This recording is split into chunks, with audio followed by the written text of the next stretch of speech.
Hello Heather, thank you very much for doing this interview today for us. For the benefit of the people who are watching, could you tell us your name and where you're from? Absolutely. My name is Heather McKean and I live in Northern Virginia. And you have a very, very interesting story to tell us today. So let's begin at the very beginning. What was it like before FasterEFT came into your life? I have been sick for many years. Had stuff even from the beginning of life that they said was genetic and had a lot of different issues. After I had my children, which was about 4 or 5 years ago, I went downhill from there.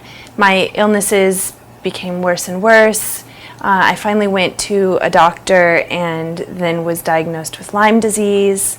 And multiple co-infections, and that really started a downward spiral of my health, and also a laundry list of rare diseases and issues. And about the month before I came to the first training seminar, I was in probably some of the worst shape I've been in my whole life. So can you paint a picture of that for us? What was that like? I was essentially 2 weeks before I came to the seminar, I was bedridden. I couldn't get out of bed. And from that, it was my back that was the issue at that point. And I have had back pain for about 15 years, maybe a little longer. I've had surgeries and all kinds of different stuff, injections and stuff done with my back and my neck. And my back had gotten to the point where it was so bad I couldn't walk and I couldn't get out of bed. My husband was carrying me to go to the bathroom. And it was the most pain that I've been in my entire life. There was a week that the pain nothing could touch it. No painkillers, nothing. I went to the chiropractor, went to my spine surgeon.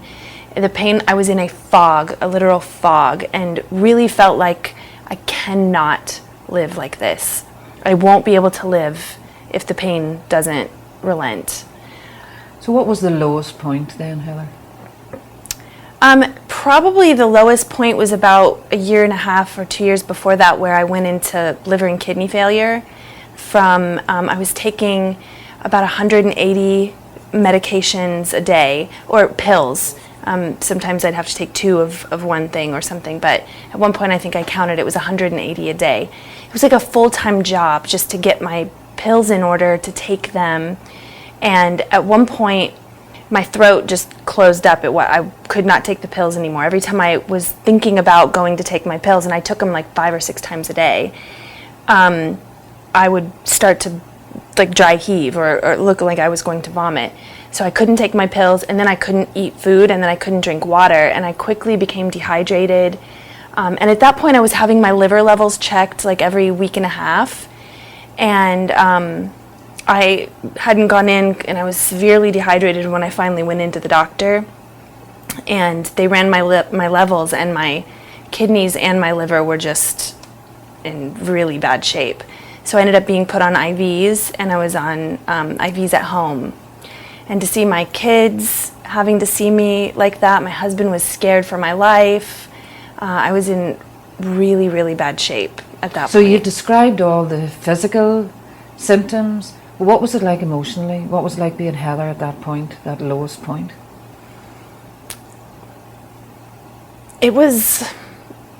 I didn't even know who I was. My identity had become being a sick person, and I felt like I was going crazy. I really felt like I was going crazy, because every time I would go back into the doctor, I would have some new wild symptom and would add another disease to my list of, things that were happening to me. I really felt like I was going crazy, and that this couldn't be happening to me. So I believe you're no stranger to this, Heather, that this had been going on for quite a long time. Is that right? Yeah, I'd been having weird, strange sicknesses, illnesses pop up since I was a child. I had spinal meningitis, I had mumps, I had measles, I had, essentially everything that you could get. I was hospitalized when I think I was 7 or 8 for like an intestinal infection that kept me in the hospital for a while. And so I tried to never identify with the sickly kid. I was strong and did a lot of things. I was very active, but I was always having some weird thing pop up in my life. And then after I got pregnant, I had a really hard time getting pregnant, had infertility issues. But after I finally did get pregnant, I had very difficult pregnancies and then got really, really sick after that. So what was the very lowest point?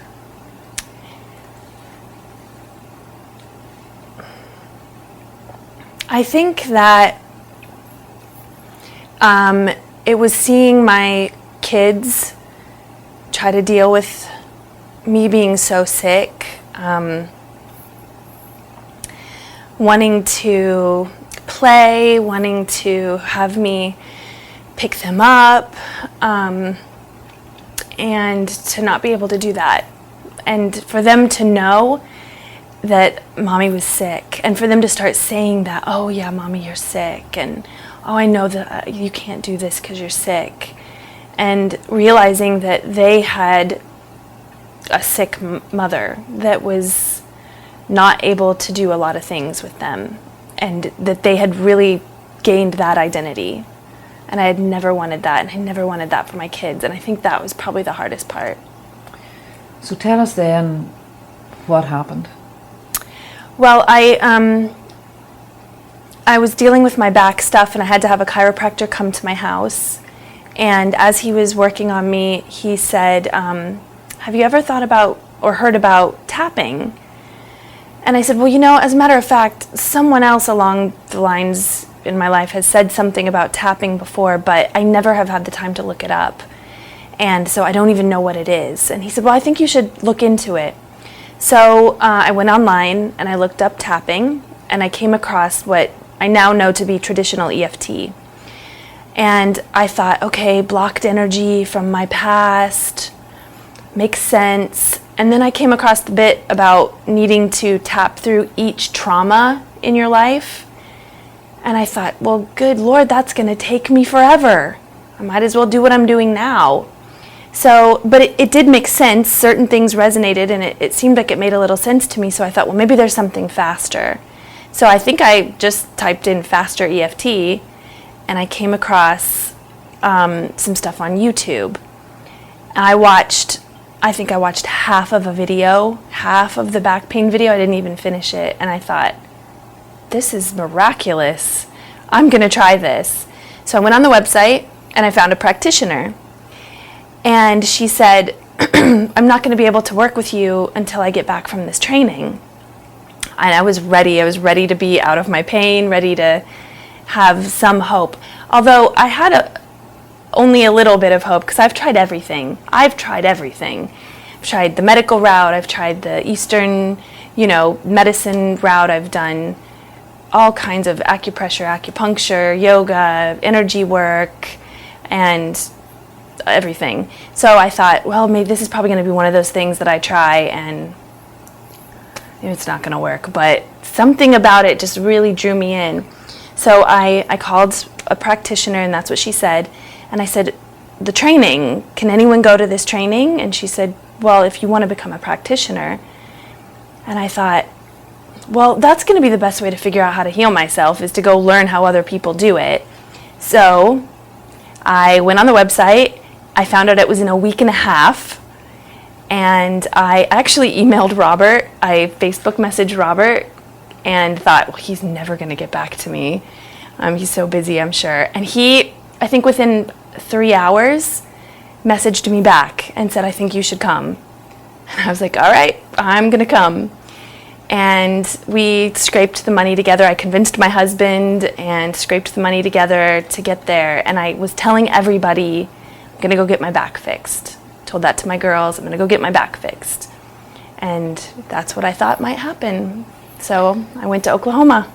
And then tell us what happened then. So you arrive at the seminar, and what happened next? Yes, so I arrived at the seminar, and put on my best actor face of everything's okay. And what I couldn't take away is my little bit of limp that was so painful to try to just keep it a little bit of a limp, instead of full out, I am in so much pain.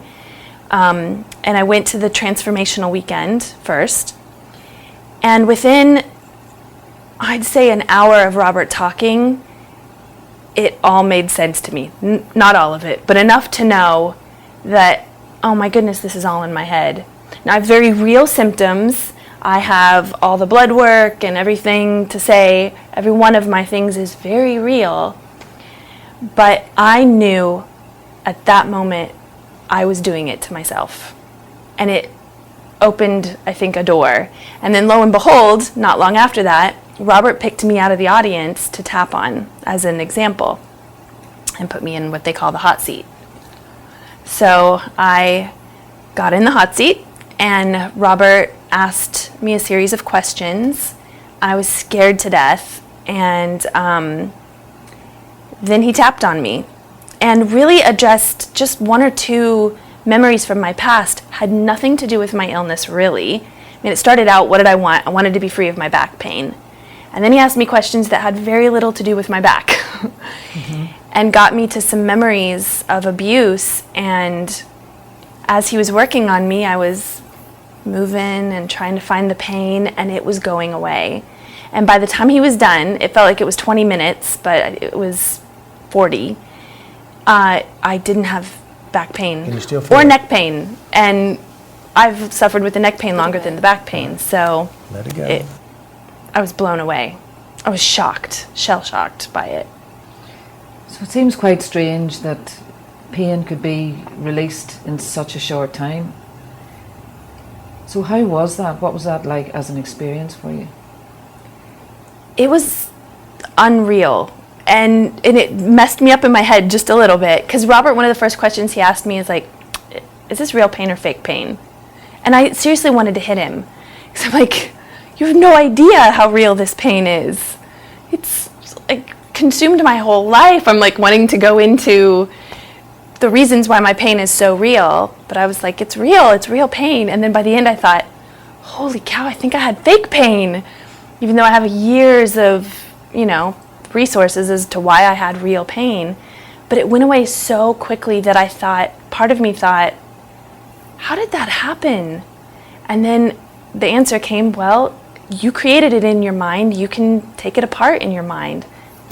Like that. So we're talking about the physical pain. Can you tell me a little bit about the emotional pain that you've had in your life? Tell us a little bit about your story. Well, I come from a history of alcoholism, physical abuse, and, just a lot of different stuff like that. And carried it with me as a child for a long time, and I really thought I had dealt with it. Because I could talk about it with very little emotion and very little, taking me back and feeling anything about it. So I really thought I had dealt with it. I even speak about it, so I thought, yeah, it's gone, it's dealt with. So when you say that you dealt with it, how did you deal with it? What modalities did you try? Actually, nothing. Because I didn't feel it, it was gone. That's what I thought. I had put it in the past, and that's where it was going to stay. So much so that there were things that I wasn't even in touch with that were really bothering me. So, yeah, I didn't really do much about the emotional side. I didn't think the emotional side had anything to do with anything. Thought better leave it buried and covered up, and I'm functioning quite well. Which, of course, I wasn't functioning well at all. But I thought, I didn't see the relation, had no concept of the relation that the two might have. So here you are, you're in the magic chair, and the back pain is gone in 40 minutes. So what happened next? Well, so I got out of the chair and went about the rest of the seminar, and then had just so many emotional things coming up that I didn't know how to deal with. And I wasn't used to, like, emotions That's not how I am. I'm not very emotional. And so I remember even speaking to someone there the next day, asked me how I was doing. Everyone was curious, how's your back? How's your back? I'm like, it's good. I did yoga the next morning. So I push it, I wanted to test it to see. So I did yoga, it was great. People were asking me, how's your back? I'm like, it's good, it's good. How are you doing? I think I'm okay. And then someone just said, tap, just keep tapping. And I was like, I don't know how to tap. I just found out about this. And someone just showed me basically how to do it. And I was like, okay, I'm gonna do that. And really that's all I did for the rest of the week was tap on myself. Nobody else tapped on me. Nobody else did anything. I tapped on myself and even brought a lot of my emotions in check that way. So when you say you tapped on yourself, what exactly does that mean? So I felt the emotion, and I, for once in my life, didn't try to stuff it somewhere. I felt it, and I recognized that it was there. And when I knew that it was there and what it felt like and how I could find it, I just tapped. And I said, release and let it go. That's all I knew. Release and let it go, let it go, let it go. Peace. Go back. Oh my gosh, it's not that bad. It's not as bad. I'm going to do it again. And I just kept doing it until I couldn't, feel it. The very next day, woke up with a terrible migraine, which I have migraines in my past. And I thought, oh my goodness, I don't want to miss the second day of the training. It was the second day of the training, I woke up with a migraine. And so I came to class and I tapped for about 40 minutes and tapped that migraine completely away. And I was like, this is awesome! Like, I did this by myself! And it was gone. It was crazy. So what was that week like then at the end of it? There's like two sides of it.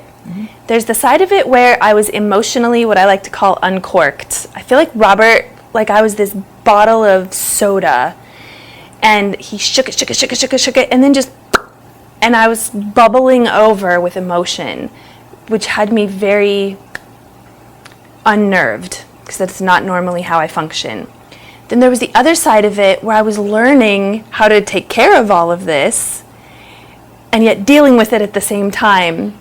So there was so much information that I was trying to get in, and it's this healing system is brilliant, and I wanted to get it in, but I was also doing it at the same time, which, it's such a valuable experience, such a valuable experience. I was putting it into practice as I was learning it, like right at the same time. So where did you go from there? You went back home, and what happened? So I was unrecognizable. Like literally, my husband comes to pick me up. I go to pick my bag up and he's like, oh, no, I'll get it. You're back. And I'm like, no, I'm fixed. I can pick up my own suitcase. And it was just as it unfolded, everyone who knew me, that would see me would just be like, what happened to you? You look so different. Because I looked very sick for a long time. People said I looked like I was dying. And within that amount of time, I looked different. I felt different. And also, emotionally, I was different. So not only physically, but emotionally, I was different. I literally came back seeing everything in a more positive light. And being able to look at things from a different perspective. Every part of my being shifted in some way. Physical, emotional, mental. I had a shift, and people couldn't help but notice. So tell us then about the medication. Did you continue? Did it stop? What happened with that? Well, by that time, I had started to wean off of medications. I honestly was feeling too sick to take most of them. So I sort of weaned off by default, but I was still on quite a few. I was probably on at that time about 10 to 12 prescription medications. I came to the seminar with a huge bag of pills that I had to take morning, noon, and night. That was still my routine. I was also doing, sorry, TMI here, coffee enemas It was like the only way I could go to the bathroom. I was doing coffee enemas every day. That was still a major part of my routine. And I still had a very involved routine to keep myself well, or to keep me from getting worse. So that continued when I got home, except that I was starting to not feel like I needed any of it anymore. But I was responsible, and I had a appointment with my cardiologist. It had been set up long before I even went to the FasterEFT. So it was about a week after I got home, I went to see my cardiologist. And it was time to do my big checkup, my stress test, the EKG, the whole 9 yards. I was 3 hours of testing. And this is where, oh my goodness, this was such a key moment for me. I went into the cardiologist feeling great. Sat down in front of the technician and started to hear him talking about all of my things that I had. And, oh, I see you have this, and you have this, and oh, last time here's where you were with this. And I started feeling symptomatic. At that moment, I was like, oh, I do, yeah. I started feeling dizzy. I had to lay down off the table, and I started feeling symptomatic. And at that moment that I realized it, I said, no, I'm not going to do this. This is all in my head. Because I was feeling fine just a minute ago until they started telling me how sick I was. And I'm not going to do it. I started tapping right then and there in front of the technician. And he's like, is that like a stress-reduced technique? I was like, oh, you have no idea what this is. And I went to start telling him about it as I'm tapping. I'm tapping on myself while I'm telling him about what I'm doing. And my symptoms completely went away. Within a couple minutes, completely went away. So, and I had a heart rate monitor on at the time, and my heart rate went down. I could watch it happen. So it was amazing. And he was like, what are you doing? And I talked to him about it and showed him, told him he needed to go look at the YouTube videos. Anyway, went through the rest of my stress tests, which I thought I did great at, and actually I didn't do so great at them. I still had a long ways to go.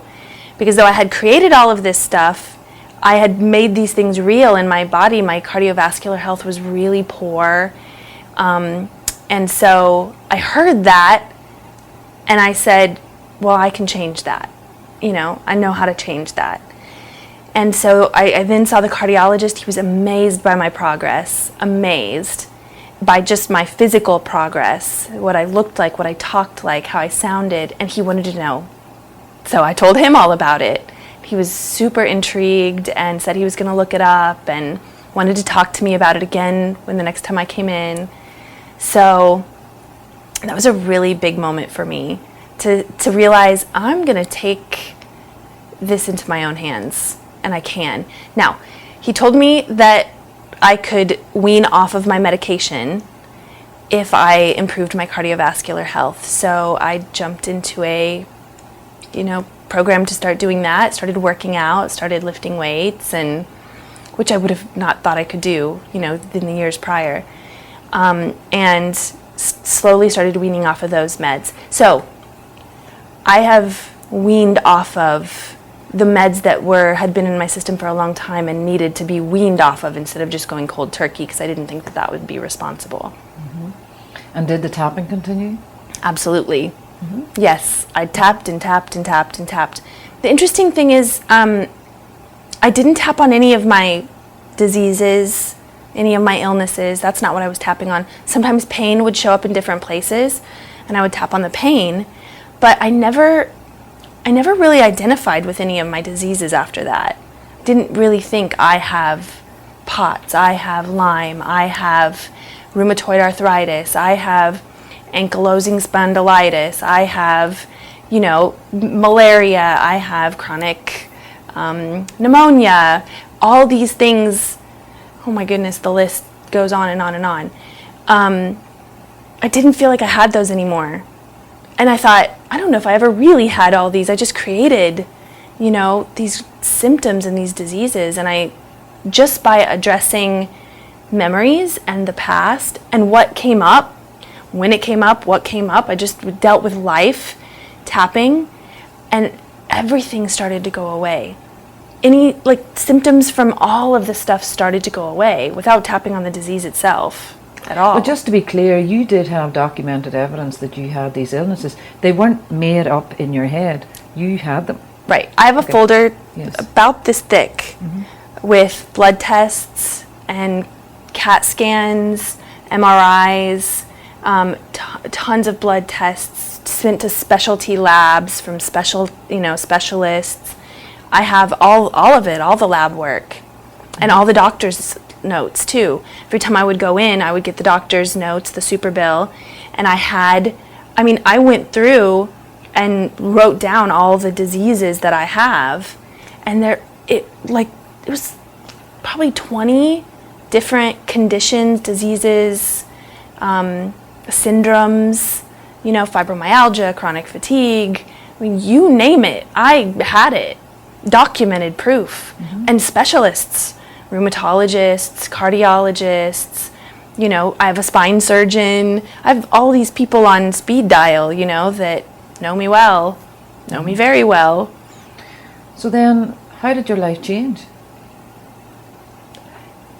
I venture to say it's unrecognizable to where I was before. So what does that mean, Heather? I'm not sick. I'm not sick at all. There's nothing about me that's sick. That doesn't resonate at all with me. I'm in great shape right now. My cardiovascular health is fantastic. I'm strong. I'm healthy. I'm energized. I'm not sick. Wouldn't ever be on the list to describe me these days. Okay, so Robert tapped on you that day and the back pain left. But how long does it really last, Heather? It lasts forever. It's gone. Gone, which means I can't get it again. I can't find it again. It's gone. All this stuff is just gone. So I came to the training in February 2013, and it is almost July. So it's been 3.5 months, I believe, since Robert tapped on me. Okay, and you've just completed another part of the training, I believe? Yeah, I just went to level 2, and it's been 3 months, and I can tell you I am well. Not just, I feel well. I'm well. I'm cured. I don't have these things anymore. I can tell you that. I don't have them because there were symptoms associated with these diseases you can't get away from. Like with POTS, let's say. It's one of the things is a very, very low blood pressure. And when I was put on a tilt table, one of the ways they test, you pass out because of the blood coming to your head. You'll pass out. And I would stand up and get so dizzy I would almost fall over. I'd fall down the stairs. I'd run into doors. There were lots of things. You can't get away from that. And unless I took my Midodrine 4 or 5 times a day, those symptoms would come right back. So unless I was medicated, I would have those symptoms. I haven't been medicated for over a month, 2 months, I think, almost. Maybe a month, I can't remember exactly. And I was on somebody's inversion table. If you know what an inversion table is, it's something that stretches out your back, and what it does is it flips you upside down. It means essentially like a tilt table. So I got on this thing, I flipped myself upside down, and I was fine. In fact, I felt great. Now before, if I had POTS, if anyone has POTS and you do that, that person's gonna black right out. So I was fine, I was great. Came back up, wasn't dizzy, was nothing. It's gone. It's gone. There's no trace of it. So are you currently on any medication? No medication. None. Zero, none. I have supplements that are just like vitamins and stuff like that I could take if I want to, but I don't feel the need that I even need to take them. Sometimes I take them, sometimes I don't. It's like... So why does this work? Why does FasterEFT work, do you think? Because it addresses the real problem, which is the emotional side of things. And having not dealt with the emotions before, this was a direct result of that, all of my laundry list of diseases. It works because you can do it every day for anything that comes up, and anything that's there, emotions that come up on a day-to-day basis, but also any emotional stuff from your past. And you go there and you work on that stuff, and as you do, you get better and better and better in every way. So when you say you work on it, what does that mean?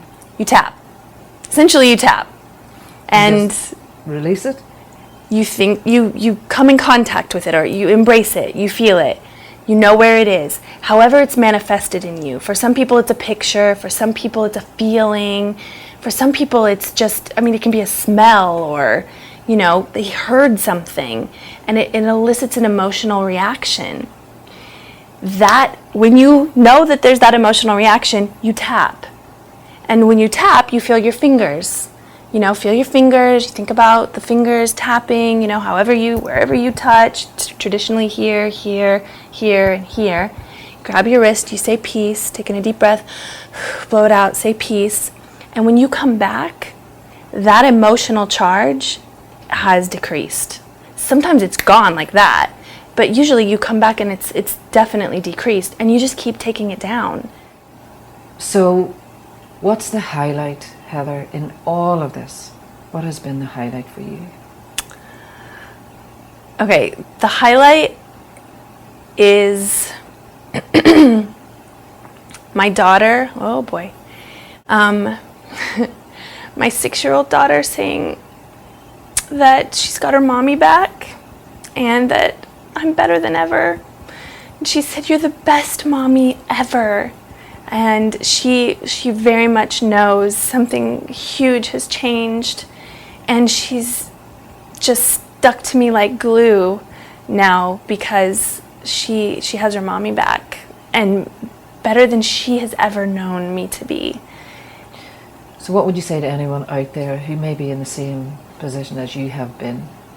What would you say to them about FasterEFT? It's real. I know you're not going to think it's real. I know you're going to think this is just a story, or, well, great, it worked for her, but it won't work for me. Mm-hmm. It works for everybody. Everybody, anybody, for anything. You've got to do it. You have to do it if you want a life, if you want a good life. Thank you so very much, Heather, for all your sharing today. Thank you.